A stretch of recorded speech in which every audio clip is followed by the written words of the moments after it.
So che ci sono diversi lavori in cui tu sei impegnato, Sì. non solo TV, fiction televisive, ecco, anticipaci qualcosa. Sì, molto volentieri. Tra l'altro anticipo qui, siamo al Viale della Vittoria, qui per me al Balsaieve è un posto dove sono cresciuto, per cui non c'è modo migliore per promuovere se stessi che farlo sotto casa propria, dove sono nato.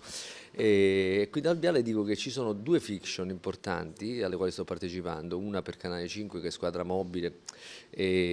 con Giorgio Tirabassi, molto interessante, un progetto che sto vedendo adesso, e poi invece un'altra che uscirà, sarà la nuova piovra, la Catturandi, la squadra che catturò Provenzano, dove ho avuto una bellissima e piacevolissima sorpresa che consegno qui a TVA in anteprima, cioè ho trovato come attrice, come nel ruolo dell'attrice che impersona mia figlia,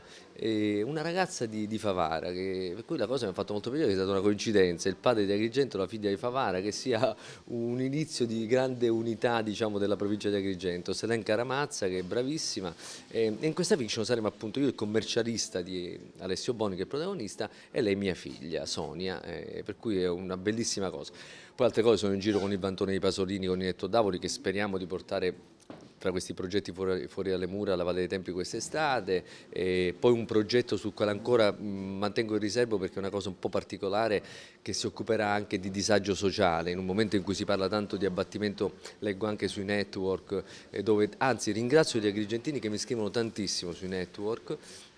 Questa vostra esigenza di vedere anche un teatro impegnato che si occupi di questo abbattimento delle barriere architettoniche, del disagio sociale, delle diversità, è sicuramente una cosa che noi affronteremo. Io tradirei la mia storia se non mi occupassi di questo. Non è che io sono adesso diventato vicepresidente e mi sono, come dire, messo in giacca e cravatta,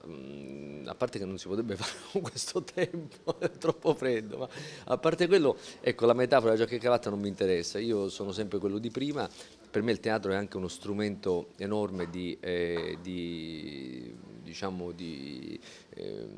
non solo di divulgazione, ma anche diciamo così, il teatro deve affrontare, uno strumento che deve affrontare le tematiche più scottanti della nostra società, e deve avere anche il coraggio di farlo.